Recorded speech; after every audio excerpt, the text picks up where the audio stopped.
आज का ये वीडियो कोई एंटरटेनमेंट का वीडियो नहीं है, बल्कि आपको जागरूक, आपको सचेत और आपको सावधान करने का वीडियो है। श्री समित शिखरजी में जो कुछ हो रहा है वो सही नहीं हो रहा है, लेकिन उससे पहले कुछ बातों को सोचें। जैसे कि हम सब कृष्ण जी को भगवान मानते हैं, पर क्या कभी आपने ये सोचा है कि वो किसे मानते थे? शायद बहुत से कम लोगों ने ये सोचा होगा।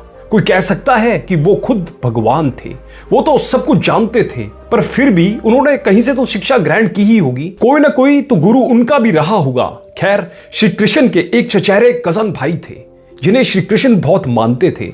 उनका नाम था श्री अरिष्ट नेमि जी, या कहें श्री नेमिनाथ जी। नेमिनाथ जी जैन धर्म के 22वें तीर्थंकर थे। आप चाहें तो ये सारी इंफॉर्मेशन विकिपीडिया पर जाकर पढ़ भी सकते हैं। श्री कृष्ण के एक और सगे भाई थे जिनका जन्म देव की मां से हुआ था और उनका नाम था गत्सुकुमाल। एक बार भगवान श्री नेमिनाथ जी, जो श्री कृष्ण के कजन भाई थे, द्वारिका पधारे। वासुदेव श्री कृष्ण और गत्सुकुमाल भी उनके दर्शन करने आए। गत्सुकुमाल ने भगवान श्री नेमिनाथ जी का प्रवचन सुना और संसार से विरक्त हो श्री नेमिनाथ जी से दीक्षा ले ली। जब आप श्रीमद् भगवद गीता ध्यान से पढ़ेंगे तो उसमें श्री कृष्ण भगवान जैन धर्म से संबंधित कुछ बातें बताते हैं, चाहे वो ध्यान की हो, सात्विक खाने की हो, या फिर आत्म कल्याण की हो। क्योंकि ये सारी बातें श्री कृष्ण जी से पहले, भगवान श्री नेमिनाथ जी से भी पहले 21 तीर्थंकर बताते आए हैं। भगवान श्री नेमिनाथ जी का निर्वाण गिरनार के पर्वत पर हुआ था, और इसके अलावा भगवान श्री नेमिनाथ जी जिनके शिष्य रहे, और जैन धर्म के 20 तीर्थंकरों का निर्वाण मोक्ष स्थान श्री समित शिखरजी में हुआ था। अब आप खुद अंदाजा लगाएं श्री समित शिखरजी की पवित्रता का। आप जरा सोचिए कि स्थान में, श्री समित शिखरजी में ऐसा तो कुछ होगा कि जहां एक नहीं, दो नहीं, तीन नहीं, बल्कि 20 अरिहंत भगवंतों ने, 20 तीर्थंकरों ने अपने निर्वाण के लिए यह स्थान को चुना। और केवल तीर्थंकरों ने नहीं, बहुत सी चरित्र आत्माओं ने, बहुत से भिक्षुओं ने इस स्थान को अपने निर्वाण स्थान के लिए चुना।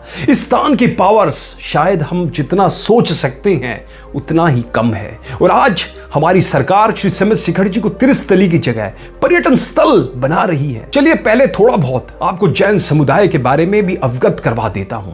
दोस्तों, हमारा चरित्र तय करता है हमारे आचार विचार, हमारे कर्म तय करते हैं, हमारा डीएनए और हमारे नायक तय करते हैं। जैसे हमारे हीरोज होंगे वैसे ही हम होंगे। इसलिए अपने हीरोज को बड़े ध्यान से चुनें और ये कभी ना भूलें कि आप किसके वंशज हैं। जैन लोग 24 तीर्थंकरों के वंशज हैं, जिनमें यदुवंश का खून भी है और इक्ष्वाकु वंश का खून भी है।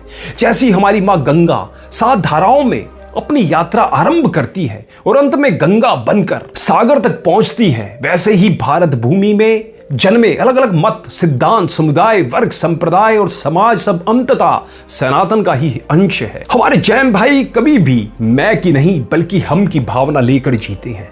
चमन में रंग और खुशबू मिले तो बात बनती है। तुम ही तुम हो तो क्या तुम हो, हम ही हम हैं तो क्या हम हैं। त्याग और परोपकार में जैन समाज की बराबरी शायद दुनिया में कोई कर पाए। कुछ आंकड़े बताता हूं, ध्यान से सुनिएगा।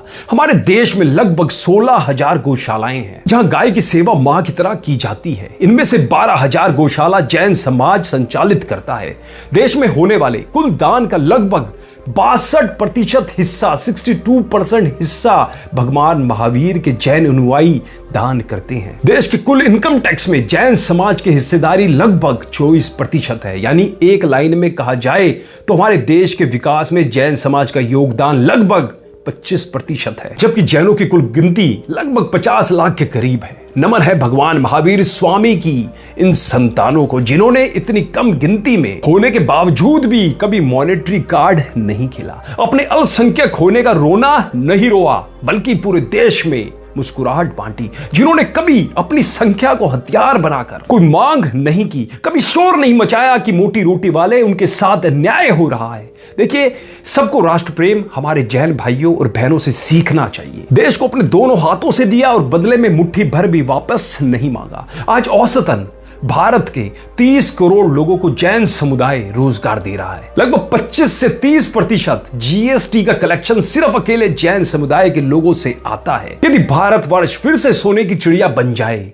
जो कि जरूर बनेगा, तो उस चिड़िया के पंख हमारे जैन भाइयों और बहनों के आभारी रहेंगे। लेकिन आज झारखंड और केंद्रीय सरकार जैन समाज के सबसे बड़े तीर्थ, सबसे पवित्र स्थल श्री समित शिखरजी, जहां 20 तीर्थंकरों ने निर्माण लिया, उस परम पावन चमत्कारी स्थान को टूरिस्ट प्लेस बनाने जा रही है। अब दोस्तों, आप जरा सोचिए कि पर्यटन स्थल यानी कि टूरिस्ट प्लेस पर क्या क्या होता है। होटल्स बनेंगे, रेस्टोरेंट्स खुलेंगे, बार खुलेंगे, ब्रह्मचर्य का कोई पालन नहीं होगा, हिंसा से संबंधित सभी गतिविधियां होगी।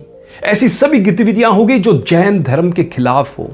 इससे पवित्र स्थल पर लोग आध्यात्मिक नहीं मौज मस्ती के मनोभाव से आएंगे। आप समझिए कि वैष्णव और जैन धर्म में शुद्ध शाकाहारी भोजन किया जाता है, जियो और जीने दो की मान्यता को माना जाता है, प्रेम, करुणा और दया को जिया जाता है। अब यदि पर्यटन क्षेत्र बनाया जाता है तो पर्यटकों के आने की वजह से यहाँ मांस, शराब का सेवन भी किया जाएगा। अहिंसक जैन समाज के लिए अपने पवित्र तीर्थ क्षेत्र में ऐसे कार्य असहनीय है।